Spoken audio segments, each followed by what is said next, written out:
So you want to haul containers. Well, here's your boy Mild Trucker Man to give you more information about it. Stay tuned.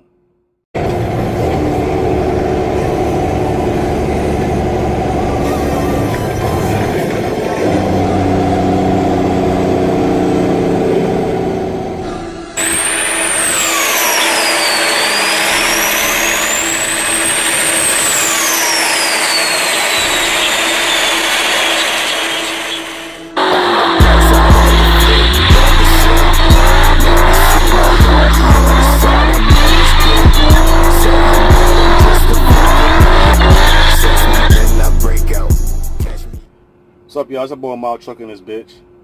And just making this video, man, giving y'all a little information about hauling containers and stuff.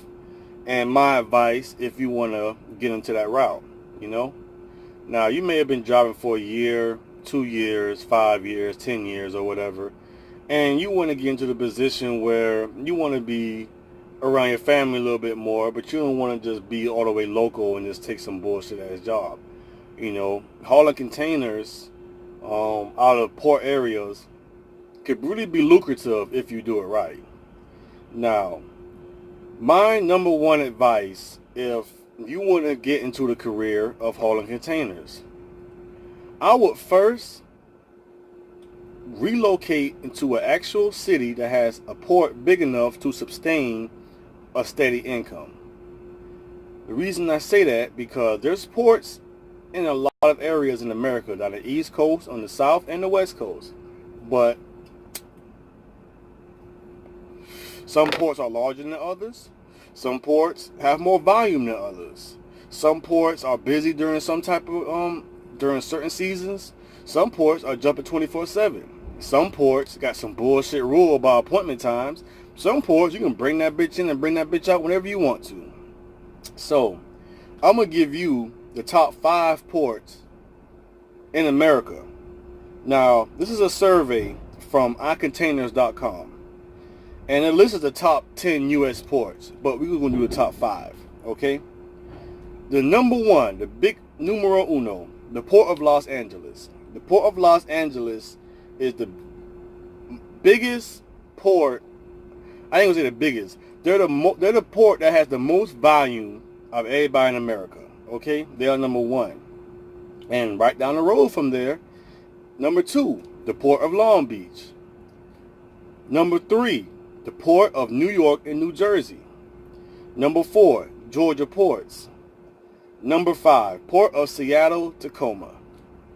Now, if you're not in those top 5 ports, if you're in a port in Virginia, or you're in a port in Houston, or you're in a port in Baltimore, or whatever, you're not even in the top 5 ports. So of course you're going to hear guys that's in these ports are talking about how they have slow season, stuff like that. And it's not like that everywhere. So don't let that little bit of information deter you from trying to get into this type of field. Now, with containers, if you want to haul containers, you should have all your endorsements. You should have hazmat. You should have tanker. We don't really pull triples and doubles and stuff, but it's good to have it anyway because you never know what may happen down the line, you know? And the reason why I say that because if you're looking at somebody that's just pulling general stuff with a general license, they're going to make general fucking money. It's just that simple. There's a lot of guys that say they're not making this money doing that and they're not making this money doing that because them niggas is doing simple shit. You got to make yourself more valuable to the consumer, you know? If you're selling 2 type of cars, if you have a Mustang and you got an EcoBoost 4-cylinder Mustang, and then you got the GT Premium with the Coyote motor in it. Yeah, they both the same Mustangs. They both by 4. They both look like the same car, but the fucking GT Premium goes for a lot more because it offers more. So why not make yourself more valuable by having more endorsements? That way you can touch other things, you know? Hazmat is not that scary. I don't know why everybody's so fucking afraid of hazmat. You know what I'm saying? Just make sure your paper right. Do your research on it. Make sure everything's good. And then go about your way. You got ISO tankers. You know, you got to deal with slosh and stuff like that. But You know, once you haul like 2 or 3 of them, and you get the hang of it, you know. Now, all containers come in different sizes. You got your 20-foot containers, you got 40-foot containers, you got 45-foot, you got 48-foot, you got 53-foot. There may be some variance in between all those sizes, but those are the general sizes, okay? And then you got your chassis. You got 20-foot pub chassis, you got 40-foot chassis, 45-foot, 53-foot chassis. And a chassis is basically, it's like a frame of a car. That's basically what it is, you know? And you got some chassis that's triaxles, you got some that spread axles, you got some that extend from 20 foot to 40 foot, you got some that extend from 40 foot to 45 foot, you got some of them motherfuckers that extend from 40 to 45 to 53 foot. You got some with sliding axles, you got some with fixed axles, you got some with airlines, you got some, it's all type out there, you know? But with these containers, they all have one method of being secured. There is 4 areas around a container. It's like locking pins, almost like twist pins, you know. And that's the only thing holding that container on top of that chassis. Now, with that being said, these containers are made out of Corton steel, high grade steel. They are made to be dropped somewhere and have minimal damage. You know, so with that being said, it's not like a dry van or a flatbed. You know, if you ever drove a dry van or flatbed, you know every time you drive, you know the walls to the dry van moves, the flatbed flexes. This bitch don't flex. There is no give for this motherfucker. So you gotta take it slow and you gotta take it easy. These bitches, they used to love that lean with it, rock with it song, man. Because every time you turn, man, they lean to this side and lean to that side. You know. And going back to the type of containers, you got reefer containers, you got open top containers, and you have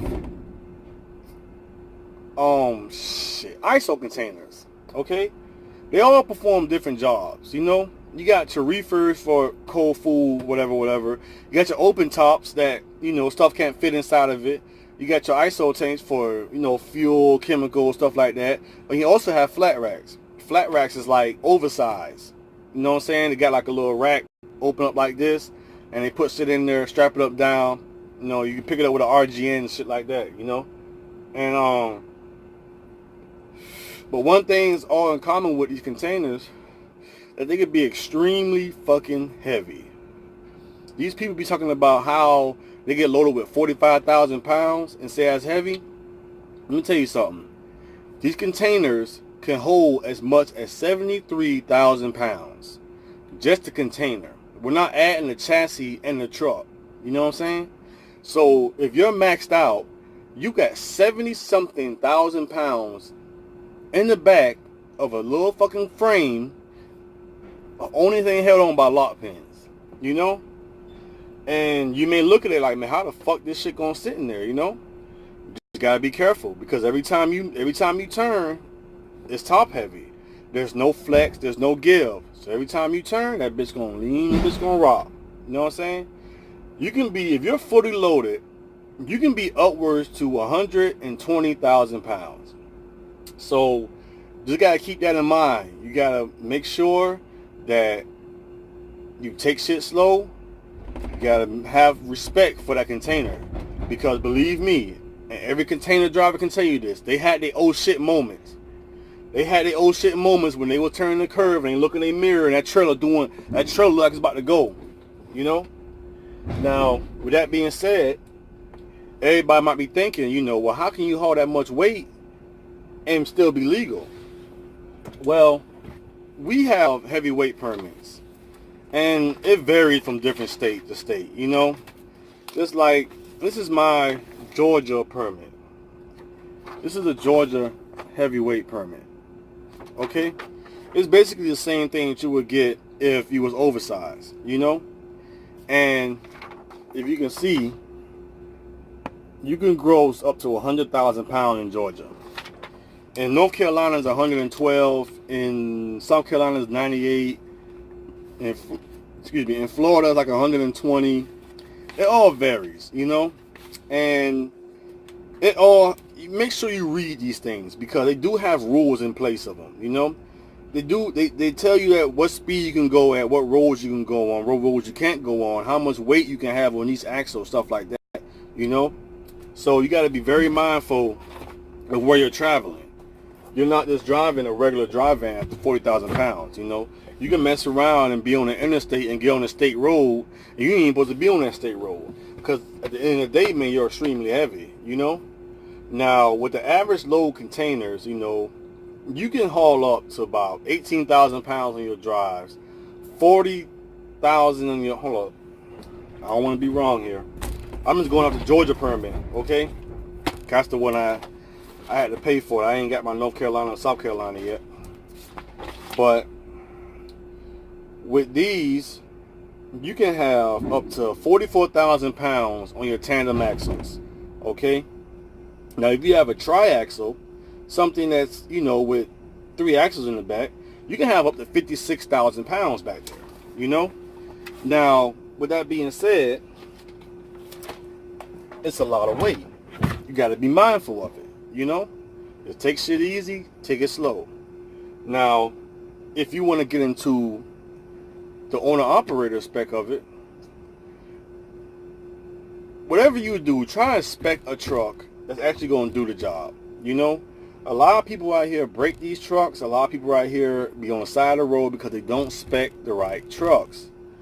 These trucks basically have to be heavy-duty type spec trucks. The reason I say that because you're hauling a lot of weight. You're not riding around on regular medium size. You're not hauling 40,000 pounds on the road anymore. You're hauling up to, hell, you'd be up to 80,000 pounds just the fucking load. You know what I'm saying? With the chassis and the container together, you know? So you got spec trucks with like I've had 40,000 pound rears that have 20,000 pound steer axles, you know?